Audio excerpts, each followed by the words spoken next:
नमस्कार, म टेकनारायण भट्टराई। पावर न्यूजमा स्वागत छ।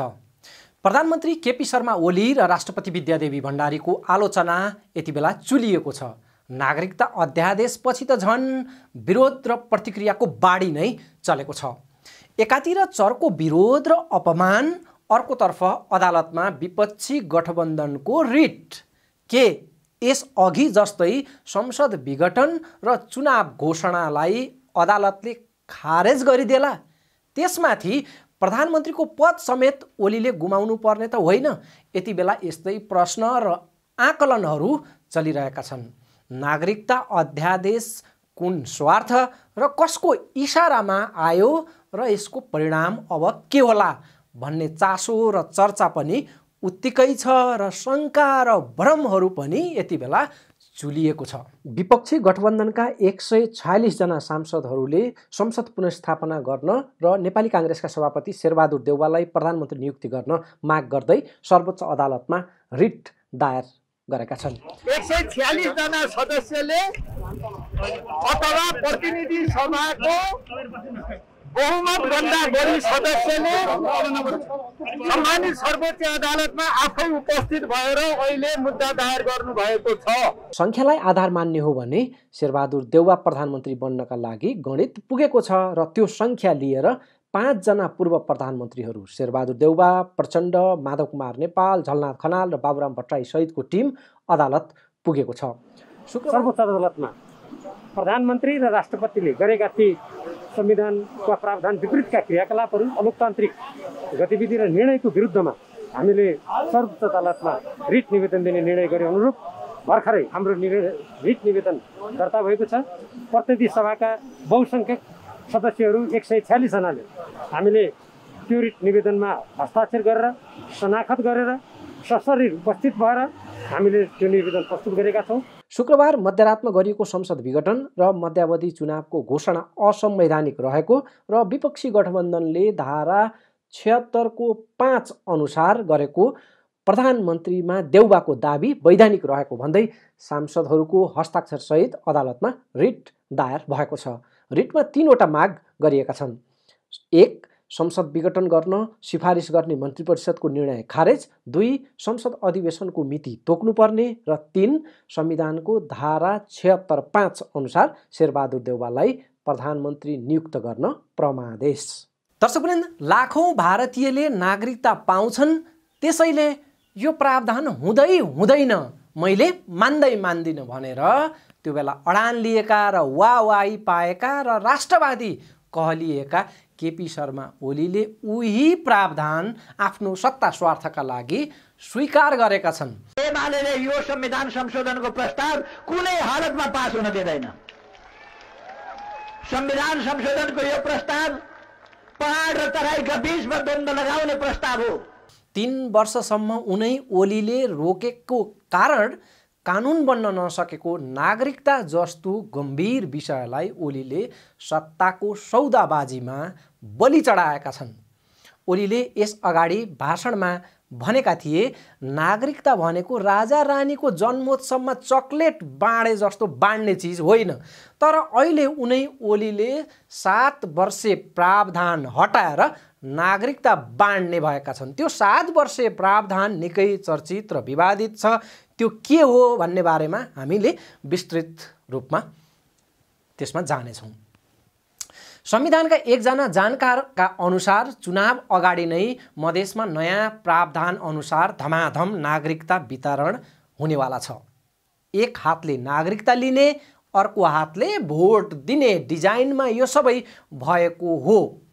ती जानकारको दाबी के छ भने भारतको पनि चाहना ठ्याक्कै यही थियो। चुनाव अघि नै नागरिकताको यो पछिल्लो व्यवस्था लागू भइसक्नेछ र नागरिकतालाई भोटमा बदल्ने रणनीति अनुसार यो सबै अहिले चलिरहेको छ। ओलीले सत्ता टिकाउन र भोट बढाउन नागरिकता जस्तो मामलालाई अस्त्र बनाएको भनेर अहिले व्यापक आलोचना भइरहेको छ। ओलीका लागि सत्ता टिकाउन र महन्त ठाकुर र राजेन्द्र महतोहरूका लागि सत्तामा पुग्ने भर्याङ बनाइएको यो नागरिकता अध्यादेश कार्यान्वयनमै नआएर मधेसका लागि अर्को एउटा थप धोका हुने त होइन, भन्ने यो कोणबाट पनि यति बेला हेरिएको छ। यद्यपि भारतको समेत चाहना अनुसार भएको हुनाले यो कार्यान्वयनमै आउँछ भन्ने पल्ला भारी ज्यादा छ, पल्ला त्यसको भारी छ। यसैबीच जनता समाजवादी पार्टीले ओली नेतृत्वको सरकारमा सहभागी हुने निर्णय लिएको छ। अब ओली सरकारमा जसपाका मन्त्रीहरू पनि थपिने भएका छन्। को मन्त्री बन्दैछन् त्यसको टुङ्गो लागिसकेको छैन। राजेन्द्र महतोको नेतृत्वमा जसपा ओली सरकारमा जाने चर्चा छ। ठाकुर पक्षले 8 जना मन्त्री र 2 जना राज्य मन्त्री मागेको छ, तर संविधान अनुसार 25 जना मन्त्रीभन्दा बढी बढाउन पाइँदैन। त्यसैले अहिले खाली रहेका 7 मन्त्री जसपाबाट भरिनेछ। मन्त्री हुने आकांक्षी धेरै भएकोले व्यवस्थापन गर्न 8 जना मन्त्री दिनुपर्ने ठाकुर पक्षले ओलीसँग माग गरेका छन्। ओली सरकार बचाउनमा मुख्य योगदान गरेका कारण जसपाका इच्छा पूरा गर्न ओली यति बेला बाध्य छन्। त्यसैले केही आफ्ना मन्त्री घटाएर वा हेरफेर गरेर भए पनि ठाकुर पक्षलाई मन्त्रालय जिम्मा लगाउन ओली राजी भएका बुझिएको छ। बबरमहलमा जसपाका महन्त ठाकुर पक्षको कार्यकारिणी समितिको बैठकले ओली सरकारमा सामेल हुने निर्णय लिएको हो। आन्दोलनकारी माथिका मुद्दा फिर्ता, जेलमा परेका रेशम चौधरी लगायतको रिहाई जस्ता जसपाका मागहरू पनि पूरा हुने प्रक्रियामा छन्। दर्शकवृन्द, सोमबार महान्यायाधिवक्ताको कार्यालयले गरेको पत्रकार सम्मेलनमा गृह सचिव महेश्वर नेउपानेले अब जिल्ला प्रशासन कार्यालयहरूमा भिडभाड बढ्न सक्ने भएकोले छिटो छरितो नागरिकता बाँड्ने तयारीका लागि गृह मन्त्रालय सचेत रहेको बताएका छन्। र कोभिडको यो चाहिँ संक्रमणको बीचमा जिल्ला प्रशासनहरूले नागरिकता प्रदान गर्दा भिडभाड हुन सक्ने, सेवाग्राहीको चाहिँ उपस्थिति बाक्लो हुन सक्ने व्यवस्थापन मध्यनजर गरेर छिटो छरितो रूपमा कसरी दिन सकिन्छ भन्ने विषयमा पनि हामीले तयारी गर्नुपर्ने अवस्था छ। त्यो तयारी हामी गृह मन्त्रालय गर्छौँ, गरिरहेका छौँ। दर्शकवृन्द, उनै ओलीलाई पहिले नागरिकता निकै गम्भीर मामला लाग्थ्यो। ओलीको भाका अहिले जस्तो कहाँ थियो र? पहिले त भाका अर्कै थियो। एमाले यो संविधान संशोधनको प्रस्ताव कुनै हालतमा पास हुन दिँदैन। संविधान संशोधनको यो प्रस्ताव पहाड र तराईका बीचमा द्वन्द्व लगाउने प्रस्ताव हो। पहाड र तराईलाई छुट्याउने, यहाँबाट सुरु गर्ने हो छुट्याउने र त्यो फैलाउँदै लाने प्रयास हो। यसले भोलि गएर नेपालको भौगोलिक अखण्डतालाई कमजोर पार्ने षड्यन्त्रको यो पहिलो कदम हो। त्यसकारण यसलाई सफल हुन दिँदैन।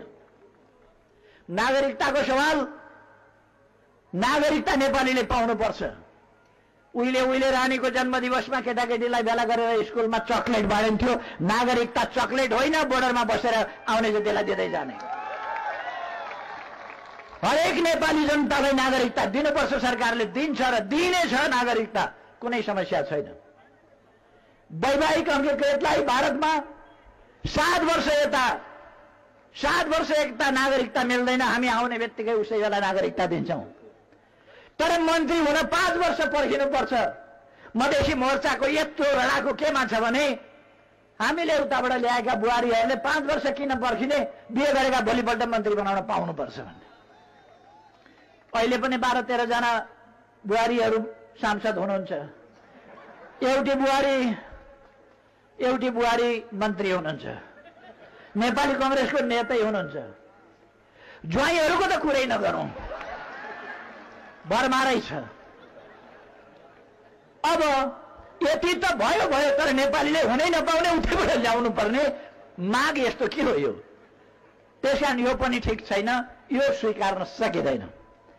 संसारमा कोही पनि हुँदैन आइपुग्ने बित्तिकै नागरिकता दिने, कोही हुँदैन संसारमा। तर नेपालमा चाहिँ आइपुग्ने बित्तिकै हामीले दिने त गरि नै सकेका छौँ। त्यो गरिसकेको मात्रै होइन, अब आइपुग्ने बित्तिकै सांसद मन्त्री पनि बनाउन पर्ने। अब यो सिद्धार्थनगर नगरपालिकामा सांसद को बनाउनु पर्ने उतैबाट तोकिन्छ। एउटा केटासँग बिहे भयो भनिन्छ अनि नागरिकता दिइन्छ विवाह दर्ता गरेर, त्यसपछि उम्मेदवार बनाइन्छ। यस तरिकाले चल्ने हो? यहाँ छैनन्, नेपाली छैनन्, नेपालीले गर्न सक्दैनन्। यहाँका समुदाय छैनन्। त्यसकारण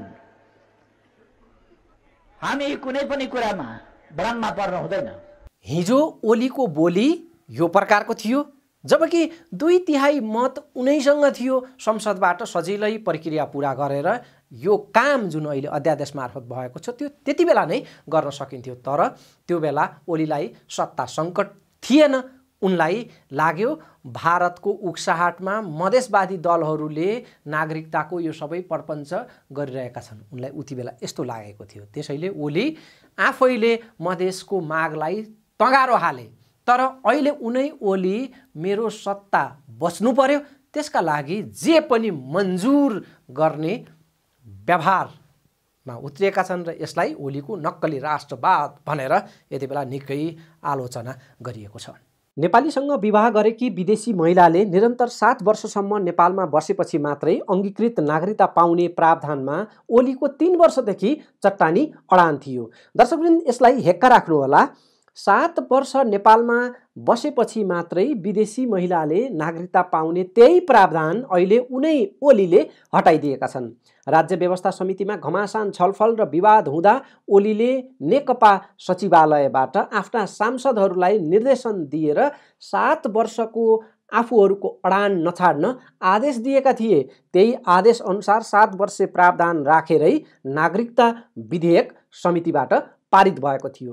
तर कैयौँ बैठकहरूमा सांसदहरूको निकै रस्साकसी, सङ्घर्ष, छलफल र लामो विधि प्रक्रिया पार गरेर आएको विधेयकका व्यवस्थाहरूलाई सत्ता सङ्कट टार्नका लागि निमेषभरमै ओलीले उल्टाइदिएका छन्। संसदमा पुगेको विधेयकमा 2065 साल अघि निवेदन दिएर 2072 सालसम्म नागरिकता पाएका नेपाली नागरिकका छोराछोरीले वंशजका आधारमा नागरिकता पाउनेछन् भन्ने शर्त थियो। तर ओलीले 65 सालसम्म निवेदन दिएको हुनुपर्ने त्यो शर्तलाई हटाइदिएका छन्। सत्ता सङ्कट टार्नकै लागि नागरिकता जस्तो गम्भीर विषयलाई ढाल बनाएको भनेर किन पनि प्रष्ट हुन्छ भने नेपाली महिलासँग विवाह गर्ने पुरुष विदेशी भएमा उनीहरूका सन्तानलाई दिइने नागरिकताको विषय पनि निकै विवादित थियो। त्यो विवाद भने अध्यादेशले सुल्झाएको छैन, यसमा प्रवेश गरिएको छैन। नेपाली पुरुषसँग विवाह गर्ने विदेशी महिलाले अङ्गीकृत नागरिकता पाउने र उनीहरूको सन्तानले वंशजको नागरिकता पाउने व्यवस्था छ। तर नेपाली महिलासँग विवाह गर्ने विदेशी पुरुषका सन्तानले अङ्गीकृत नागरिकता पाउने अर्को व्यवस्था छ। यसलाई प्रश्न बुझ्नु होला। आमा विदेशी बा नेपाली भए उनका सन्तानलाई वंशजको नागरिकता, आमा नेपाली बा विदेशी भए उनका सन्तानलाई अङ्गीकृत नागरिकताको प्रावधानले महिला र पुरुष बीच विभेद गरेको भन्दै विरोध भएको थियो। यो मामलालाई सुल्झाउन भने ओलीले चासो दिएका छैनन्। त्यसो त नागरिकताबारे अन्य कैयौँ विषय पनि बहस र विवादमा थिए। तर ती विषय महन्त र राजेन्द्र महतोहरूका लागि सरोकारका थिएनन्। त्यसैले बाँकी विषयलाई यथावत थाँती राखेर जे गर्दा अहिले महन्तहरू खुसी हुन्छन् र सत्ता जोगिन्छ, ओलीले त्यही गरेर नागरिकता अध्यादेश जारी गरेका छन्। नागरिकताको विषय अस्तिसम्म आफ्नो राष्ट्रवाद चम्काउने मसला बनाएका ओलीले अहिले त्यसैलाई सत्ता सौदाबाजीको अस्त्र बनाएका छन्। विदेशी महिलाले नेपालीसँग विवाह गरेर निरन्तर 7 वर्ष नेपालमा बसेपछि मात्र ती महिलाले अङ्गीकृत नागरिकता पाउनुपर्ने व्यवस्था थियो, अब त्यो हट्यो। सत्तारूढ दलको बहुमत रहेको राज्य व्यवस्था समितिले तय गरेको 7 वर्ष निरन्तर नेपालमा बसेको हुनुपर्ने शर्तलाई ओलीले एकाएक हटाइदिएका छन्। मधेसका माग र आन्दोलनलाई सधैँजसो मजाक बनाएका र मधेसवादी दलहरूसँग कठोर प्रतिवाद गरेका ओलीले अहिले सत्ता सौदाबाजीकै लागि नागरिकता जस्तो मामलामा एकलौटी शर्तनामा गरेका छन्। राजनीतिक दाउपेचका लागि नागरिकतामा खेल्ने काम भएको भनेर यति बेला सर्वत्र आलोचना भइरहेको छ। तर्क के गरिएको छ भने ओलीले सम्मानका साथ मधेसको आवश्यकतालाई मनन गरेर मधेसले भोगेको अपमान र विभेदलाई आत्मैदेखि महसुस गरेर यो सबै अहिले जे गरेका छन् त्यो उनले गरेको होइन। बाध्यता र करकापमा परेर सत्ता जोगाउनका लागि मधेसका मागलाई ओलीले अस्त्र बनाएका हुन्। त्यसैले एक हदमा मधेसको माग त सम्बोधन भयो, तर कसरी भयो त्यो पक्ष पनि महत्त्वपूर्ण र समीक्षा योग्य विषय छ। थुप्रै मधेसी जनताले नागरिकता पाएका छैनन्, अब उनीहरूले नागरिकता पाउने भएका छन्। तर त्यो नागरिकताको गरिमालाई एकजना व्यक्तिको सत्ता कपटको उपलब्धिका रूपमा ग्रहण गर्नुपर्दा कतै न कतै आत्मसम्मान बिझाउने मधेसका कतिपय विश्लेषकहरूको टिप्पणी छ। दर्शकवृन्द, मधेससँग पेचिलो गरी जोडिएको नागरिकता मामलालाई स्वार्थका लागि उपयोग गर्ने निकृष्ट रवैया चल्दै आएको छ। ओली मात्रैले होइन, अन्य दल र स्वयं मधेसवादी नेता र दलहरूले समेत नागरिकतालाई राजनीतिक दाउपेचको विषय बनाउँदै आएका छन्। मधेसमा नागरिकताका कारण धेरै पीडित छन्। नागरिकता नपाएरै उच्च शिक्षा रोकिएर विभेदको नमिठो स्वाद चाखेकाहरू कैयौँ छन्। लोकसेवा आयोग लड्न नपाएकाहरू थुप्रै छन्। नेपाली भएर पनि दोयम दर्जाको व्यवहार राज्यबाट भोग्नु परिरहेको छ। मधेसको चाहना थियो त्यो वास्तविक पीडाको गहिराईलाई बुझेर मनन गरेर सफा र सहज मनले न्याय दिइयोस्। निगाहमा होइन कि हकका रूपमा त्यो अधिकार र न्याय स्थापित होस्। नागरिक भएपछि पाउनुपर्ने हक र त्यसको गरिमा एवं ओजलाई हेक्का राखियोस्। तर अहिले के गरियो? मेरो सत्ता जोगाइदे अनि मात्र पाउँछस् नागरिकता भनेर लेनदेनको वस्तु बनाइयो नागरिकतालाई। भोट दिन्छस् भने नागरिकता पाउँछस्, होइन भने पाउँदैनस् भन्ने प्रकारको व्यवहार गरियो। नागरिक हुनुको गौरव र गरिमालाई घटाउने र केवल सौदाबाजीको उपजमा प्राप्त भएको वस्तु सरहको निम्न मूल्यमा झारियो नागरिकताको मर्मलाई। यो निकै मार्मिक र संवेदनशील विषय हो। सोमबार महाधिवक्ताको कार्यालयले पत्रकार सम्मेलन गरेर नागरिकता विधेयकको बारेमा भ्रम पैदा गर्न खोजिएको भनेको छ। संविधानमै रहेको व्यवस्था अनुसार अध्यादेश आएको दाबी गरिएको छ। विधेयकबारे 3 थरीका मान्छेबाट बेग्ला बेग्लै प्रतिक्रियाहरू आएको बताइयो। पहिलो किसिमका मान्छेहरू एकदम देशप्रति चिन्ता छ, राष्ट्रप्रति माया छ, कतै विदेशीहरूले आएर नेपालको नागरिकता लिएर बर्बादै भइहाल्ने त होइन भन्ने पनि कसैको बुझाइ छ। तर उहाँहरूलाई के चाहिँ थाहा छैन भने संविधानमा के छ भन्ने कुरो पनि थाहा छैन, यो अध्यादेशले के ल्याएको छ भन्ने कुरो पनि थाहा छैन। त्यस्ता व्यक्तिहरूलाई यसको बारेमा प्रश्न पार्नु हाम्रो दायित्व हो, नम्बर 1। दोस्रो किसिमका व्यक्तिहरू छन् जसलाई सबै कुरा थाहा छ, संविधानमा के लेखेको छ भन्ने कुरा प्रश्न थाहा छ, अध्यादेशमा के कुरा छ भन्ने कुरा पनि प्रश्न थाहा छ, तर उहाँहरूको कुनै स्वार्थ छ। हुनसक्छ राजनीतिक स्वार्थ अथवा चर्चा बटुल्न त्यो पनि आफ्नो स्वार्थ हुनसक्छ। त्यसकारण उहाँले त्यस्ता व्यक्तिहरूले बङ्ग्याएर कुराहरू भन्ने, लेख्ने र प्रचार गर्ने यस्तो खालका कामहरू पनि गरिरहेको देखिन्छ। र तेस्रो किसिमका व्यक्तिहरू जो चाहिँ सधैँ नेगेटिभ माइन्ड बोकेर हिँड्ने, जहिले पनि नेगेटिभ कुरा हो भने त्यसलाई सेयर गर्ने। यो खालको गतिविधिको कारण अहिलेको जुन नागरिकता अध्यादेश जारी भएको छ यसको बारेमा नकारात्मक सन्देशहरू समाजमा फैलाउन कोसिस गरिरहेको छ भन्ने हामीलाई लागिरहेको छ। हो, ओली सरकारलाई खुइल्याउने यही हो मौका भनेर बढाई चढाई अनर्गल प्रचार गर्ने काम पनि यति बेला चलिरहेको छ। त्यसैले सही र तथ्य के हो त्यो बुझेर मात्रै धारणा बनाउन यति बेला जरुरी छ। तर स्वयं सरकारको तहबाट नागरिकता जस्तो गम्भीर विषयलाई खेलाँची बनाइएको छ। शङ्का बढाउने, जनमत उत्तेजित पार्ने र संवेदनशील मामलालाई झन् बढी गिजोल्ने काम स्वयं प्रधानमन्त्री केपी शर्मा ओलीले गरेका छन्। अध्यादेशका व्यवस्था र आशय एवं नियत यदि सबै त्यो ठिक थियो भने संसदबाट त्यसलाई किन नल्याएर अध्यादेशबाट यस्तो बेलामा ल्याइयो? 2/3 हुँदा यसअगाडि ओली स्वयंले अनिच्छा गरेको, इन्कार गरेको र रोकेको विषय अहिले सत्ता सङ्कटमा परेपछि एकाएक किन अध्यादेश मार्फत ल्याइयो? यस्ता तमाम प्रश्न र शङ्का उब्जाउने आधार स्वयं प्रधानमन्त्री केपी शर्मा ओलीले दिएका छन्। समय भएको छ एउटा छोटो विश्रामको। दर्शकवृन्द, प्रधानमन्त्री केपी शर्मा ओलीको सनक र घमण्डको गहिराई अनि आयतन कति जब्बर र कति फराकिलो छ त्यसको सूचक घटना म यहाँहरूलाई स्मरणका लागि उल्लेख गर्दैछु। यसबाट पनि अझ प्रश्न हुन्छ कि देश व्यक्तिगत चाहना, स्वार्थ र सनकमा चलेको छ वा विधि र प्रक्रियामा। दर्शकहरूलाई स्थिति ठम्ब्याउनका लागि यो उदाहरण थप सहयोगी हुनेछ। प्रधानमन्त्री ओलीले शपथ लिँदा प्रतिज्ञा गर्दछु भन्ने शपथको त्यो अंश बोलेनन्। राष्ट्रपतिलाई लाग्यो अल्मलिएर होला, राष्ट्रपतिले दोहोर्याएर प्रतिज्ञा गर्दछु भन्ने लाइन भन्न ओलीलाई सम्झाइन्। तर ओलीले भने त्यो पर्दैन। राष्ट्रपतिले हिही गर्दै हाँसेर शपथका अघिल्ला पङ्क्तिमा उनी अघि बढिन्। त्यो पर्दैन र हिहीको जुन शपथको दृश्य प्रत्यक्ष प्रसारण मार्फत टेलिभिजन र इन्टरनेटमा देश विदेशमा हेरिएको थियो। तत्कालै व्यापक चर्चा र विरोध सुरु भइहाल्यो। या त शपथ सच्याउनु पर्ने थियो या त ओलीले भुल सुधार गर्नुपर्ने थियो। विकल्प दुईवटा थिए। ओली अनि भुल स्वीकार र त्यसको सुधार त्यो त सम्भव नै थिएन। त्यसैले शपथ नै सच्याउने, त्यो पनि अध्यादेश मार्फत। अनुमान गर्नुहोस् स्थिति के छ।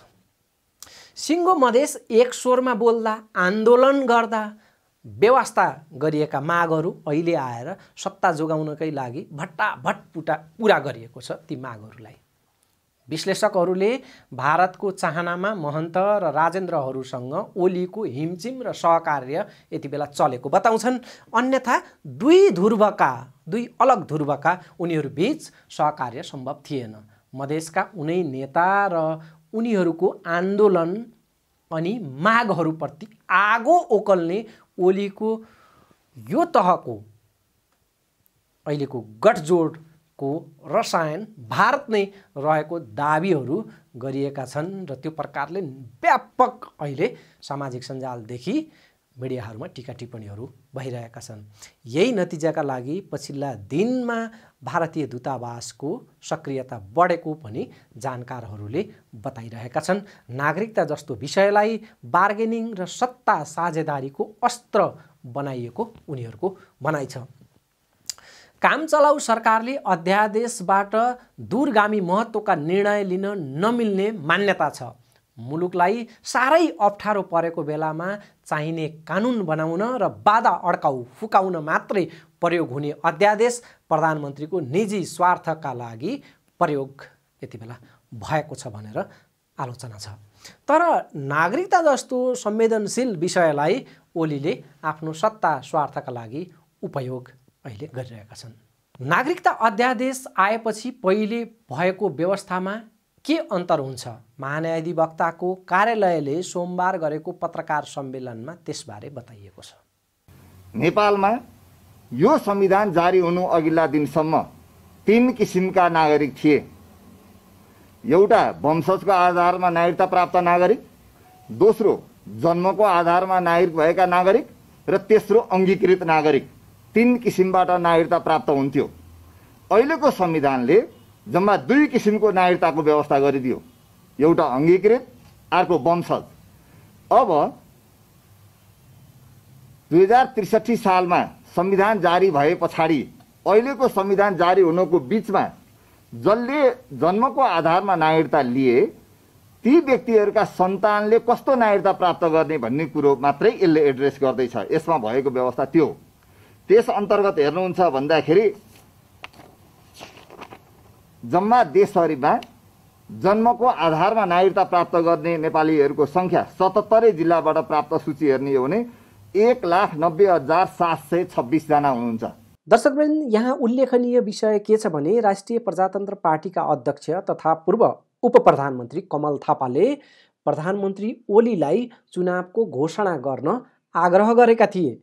उनले देउबा र ओली दुवैले प्रधानमन्त्री पदका लागि गरेको दाबी अनुपयुक्त र अयोग्य रहेको भन्दै चुनाव घोषणा गर्न उक्साएका थिए। तर उनै कमल थापाले अध्यादेशको भने विरोध गरेका छन्। थापाले अध्यादेश राष्ट्रहित विपरीत र आपत्तिजनक भएकोले फिर्ता गर्न माग गरेका छन्। उनको प्रतिक्रिया छ, सत्ताको स्वार्थका निम्ति नागरिकता जस्तो संवेदनशील विषयमा पर्याप्त छलफल र सहमति नै कायम नगरी कोरोना महामारी र राजनीतिक अस्थिरताका बीच सरकारले जुन अध्यादेश जारी गर्यो म त्यसको भर्त्सना गर्दछु, थापाले ट्विटरमा लेखेका छन्। महामारीको समयमा चुनाव गर्नु नागरिकको जीवनमाथि खेलवाड हुने भन्दै चुनाव घोषणाको जुन कार्यक्रम छ त्यसलाई फिर्ता लिन जनस्वास्थ्य कर्मीहरूले अपिल गरेका छन्। अपिलमा लेखिएको छ, अस्पतालको शैय्या नपाएर बिरामीहरू छटपटाइरहेको बेला आवश्यक औषधि र अक्सिजन नपाएर स्वास्थ्यकर्मीले अथक प्रयास गर्दा गर्दै पनि बिरामीहरूले ज्यान गुमाउनु परेको यो मार्मिक घडीमा जनताको जीवन रक्षामा केन्द्रित हुनुको सट्टा मध्यावधि निर्वाचनको घोषणा गर्नु नागरिकको जीवनप्रति सरकारको चरम गैर जिम्मेवारीपनाको स्पष्ट उदाहरण हो। नागरिकको स्वास्थ्य सुरक्षाप्रति संवेदनशील बन्दै यो घोषणाको प्रतिकार गर्न सबै सरकारवालाहरूलाई हार्दिक आह्वान गर्दछौँ। उनीहरूले चुनाव घोषणाको प्रतिकार गर्न पनि आफ्नो अपिलमा आग्रह गरेका छन्।